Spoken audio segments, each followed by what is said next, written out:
Today I am addressing a certain aspect of violin articulation as they are in Beethoven Violin Piano sonatas. Specifically, we will be looking at a couple spots in Beethoven's Spring Sonata, and assisting me today are my student Andrei Daniel and our pianist Chiao-Ju Hung. So why don't you guys, before you play, I need to say something.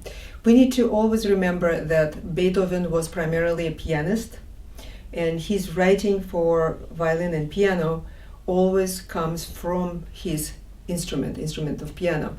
And articulation, therefore, especially on things that are shorter, need to be matching the concept of piano articulation. For us, it presents a bit of challenge sometimes, and those are the spots that we will be looking in today. So now, maybe we could start with measure 26, please.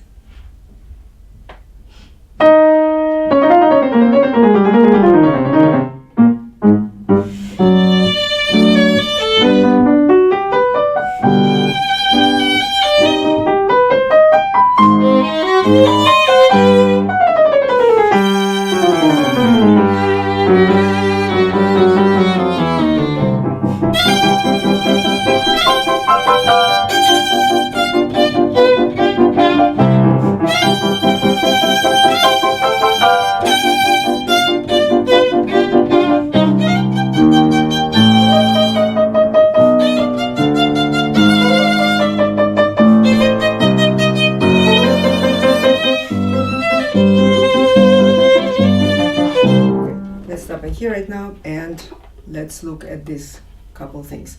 Okay, first of all, we started from measure 26 only to give a context to where we're going, and our goal will be the bar 38. It's when piano starts. Could you show? You start your rising. Exactly, so that's what piano plays, and we have sforzandi, right? So now, question of sforzandi. When they are in the beginning of the bow, I think for us it is easier to match them to the piano. So what we wanted there, we wanted the sound be immediate, attack is immediate, thinking about more percussive, right, as a piano. Okay, could you show me that G? That would be just the third G out of the three that you have. Exactly. So nice attack and then decay in the sound, correct? Good. So before that, there are two long notes with the sforzandi after we already started the bow. We have grace notes there. And those are in piano, correct? They start in piano. Then there is crescendo, of course, and we will do this crescendo with together. But when you start, we want that. So we want a little bit pinch of with the index finger for the sforzando, and then not having a lot of sound right after. Now, second one can have crescendo to support the piano, okay? Can you show me, please, how they will do it?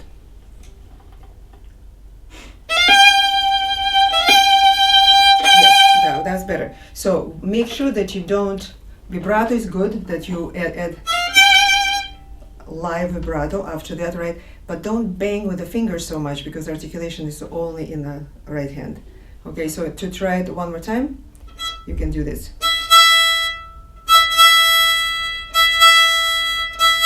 So I'm doing a little, basically, accent or pinch with the index finger. Try it on open string. Yeah, and less sound after that. To piano back again. Exactly, and you can start a little bit closer to the frog, of course, if you like. But the main thing is on the first one, not to have too much sound after you do sforzando, okay? Now, the second one, yes, we have crescendo, we support the piano with this. Then you can lead it to your next G, okay? Could we start that together, please? That's bar 38. Good.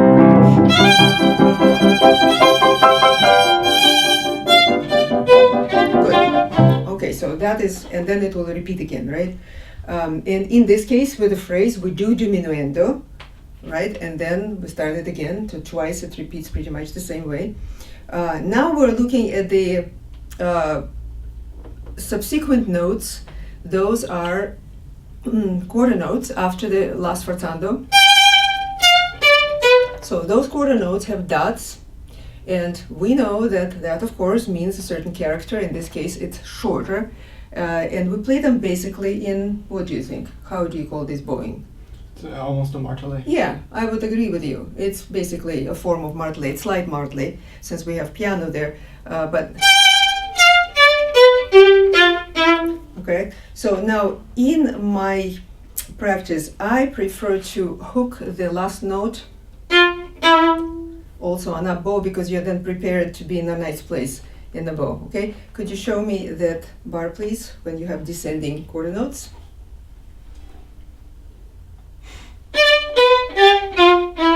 Yeah, exactly. So you start after G and then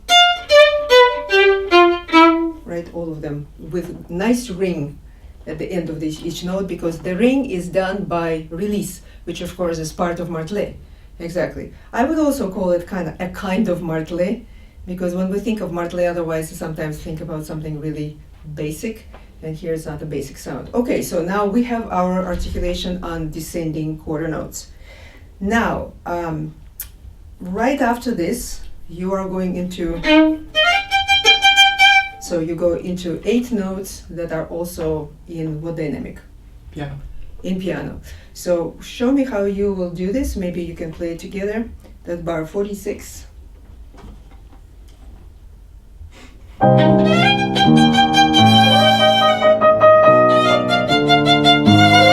okay. So first of all, I think we probably need a little bit less sound from you. So the way you do it, it's pretty much how most people do it, and that's a good way to do it. It's basically spiccato.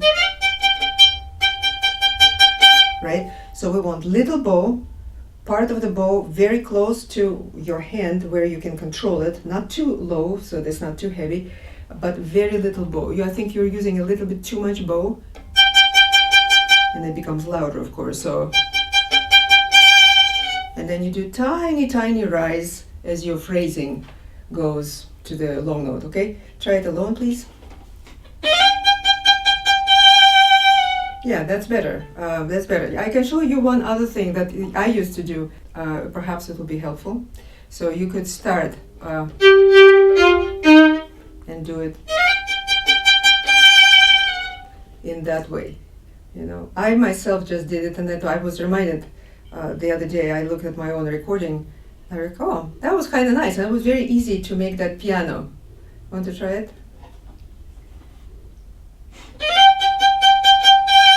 Yeah, but work less. It's basically, it's a relative of flying staccato.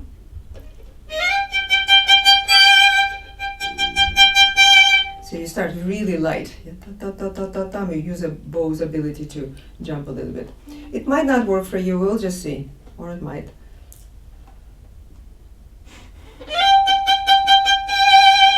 Yeah, it's better, isn't it better? Now, one thing is not to allow the bow to jump too much off. Again, the further away we are from the string, the more sound we will get, and less control it is. Try it again one more time. Really close. Exactly. You see what I mean? So it might be actually easier to use this on the first and the second one, perhaps, because you want to stay in piano. You know, and on the third one, before we go into rinforzando, then I would switch and do it in a regular way. You know, using your spiccato in there, okay? Let's do everything together one more time with measure 46.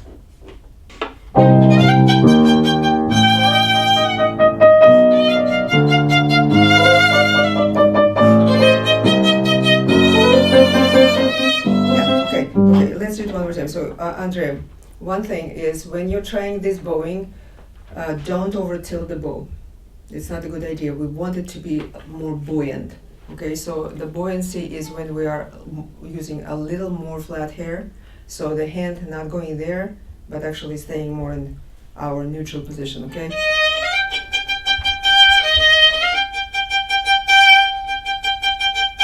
So springing on, okay, so and being very close. Can you try the couple notes like this, not the whole thing, but maybe 3 notes? Like this on crescendo, keeping the bow close. Yeah, you go a little closer towards your hand. Yeah, exactly, because that's where you will have crescendo, okay? Now, for the whole thing, you want to time it so that you will come to that place and really ta-ta-ta-ta, you want to arrive there, okay? Let's try it again. Let's try it together. Let's see if it goes.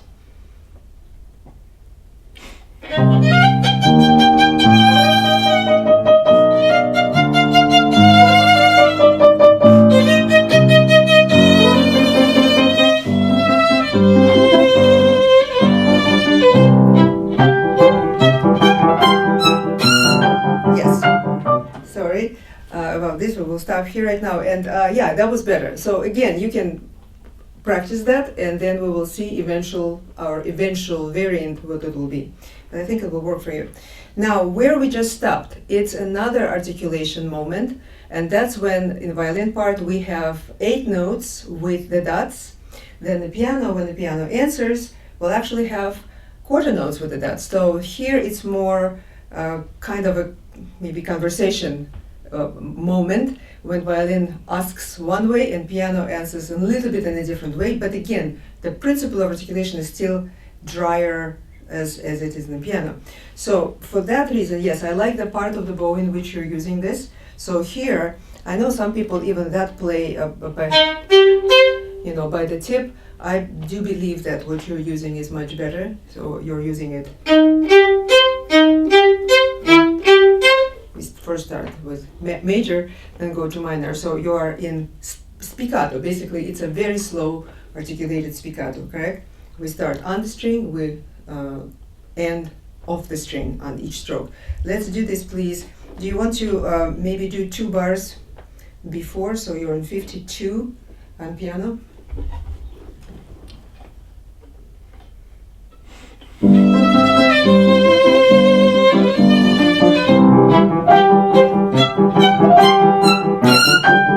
Okay, so here, first we still need you with certain sound.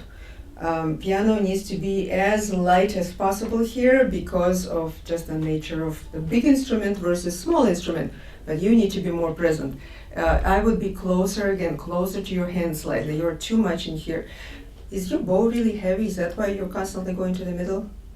I'm not sure how heavy it is in yeah, comparison. well, that's then. Usually we're somewhere around this area, around the balance point. Okay, so you're a little bit too here. It's hard to control there. Okay, so can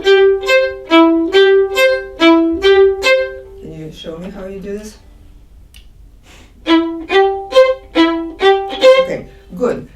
It's good, but if you try to be a little bit more longer on the string, not longer in length, longer of how much bow you're using in the fast movement.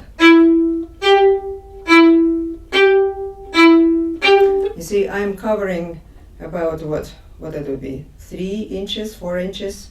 What is that in inches? I would say it's about 15 centimeters of the bow. Okay, try to do it in slower tempo like that. Yeah, a little bit. Yeah, that is better. The same thing on up. Yeah, and don't use vibrato right now. Just go for sound only.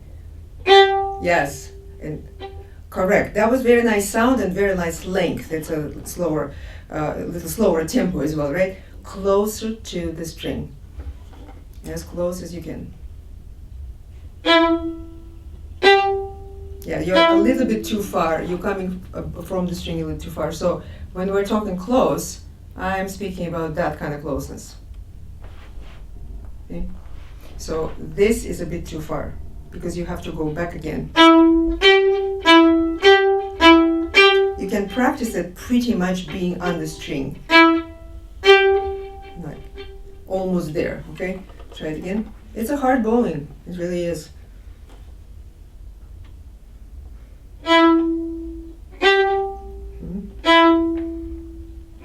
Yes, when you go on the up bow, it is good to use a little bit of the collet feel when you are lifting the bow. So in other words, your fingers will not be just passively staying like this, but grabbing the stick at the end. On a down bow, I would not recommend to do this. The return of collet, no, I would not recommend to do this at all. So here on the down bow, you will go more with the forearm. On the way up, again, a little bit grab like in collet. Okay, one more time. Slow. Longer on the string though, before you. Yeah, a little bit of this. It's grabbing with the fingers and also a little bit of wrist.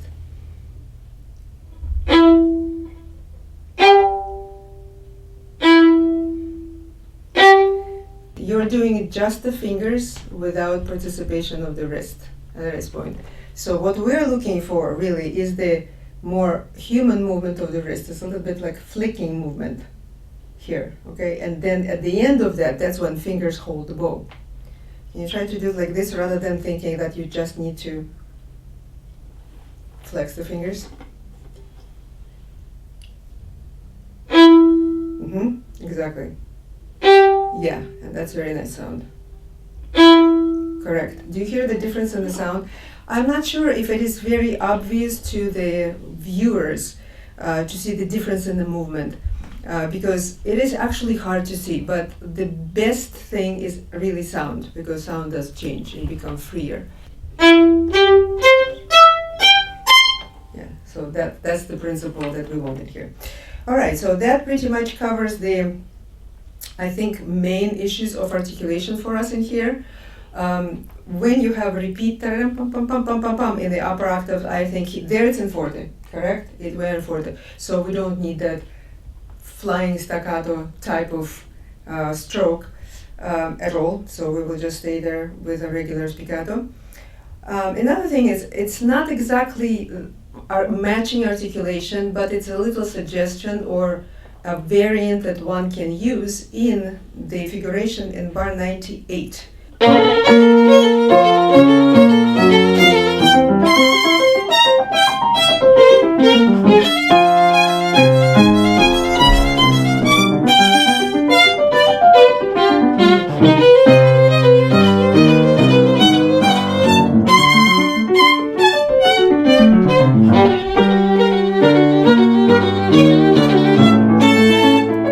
Okay, good. All right, I think we can stop in here.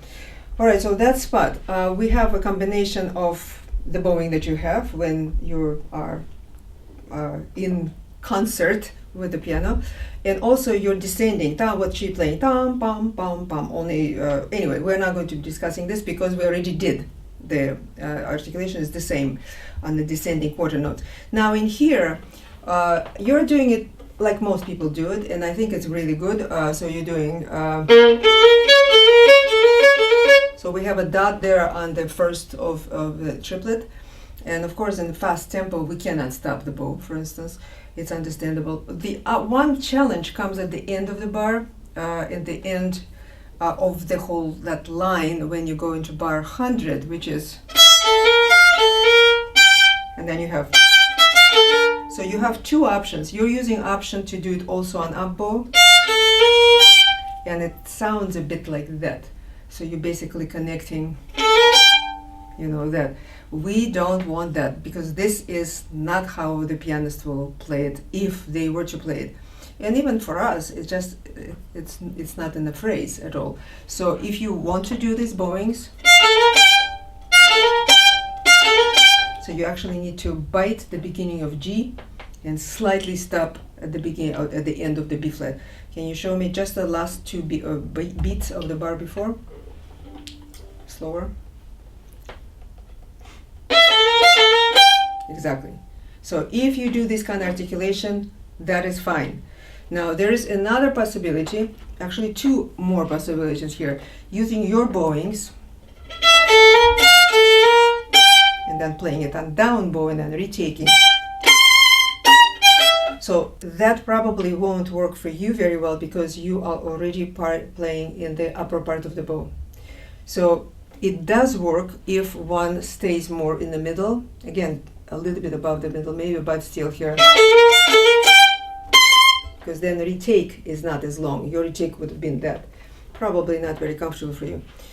However, you may want to look at this. It depends on what is more comfortable, to stop the bow, da-da-pam, on up, or just to play down and down retake. Now there's a third version, which is to start the whole thing upside down and play it up bow. Okay, at the end of that line, then you have, and then there are absolutely no retake, nothing to do, it just comes that way. But that then requires to relearn the whole thing upside down, basically. It also can work. I myself played the second variant that you just did, the down-down, worked the best for me, but I know that this can be also very successful. Okay, so I think for today we are going to stop here, and I want to thank my wonderful assistants, Chiao-Ju, Andrei. I hope it has been useful to you, and if you like what I'm doing, please subscribe, share, and like, and I will see you all later.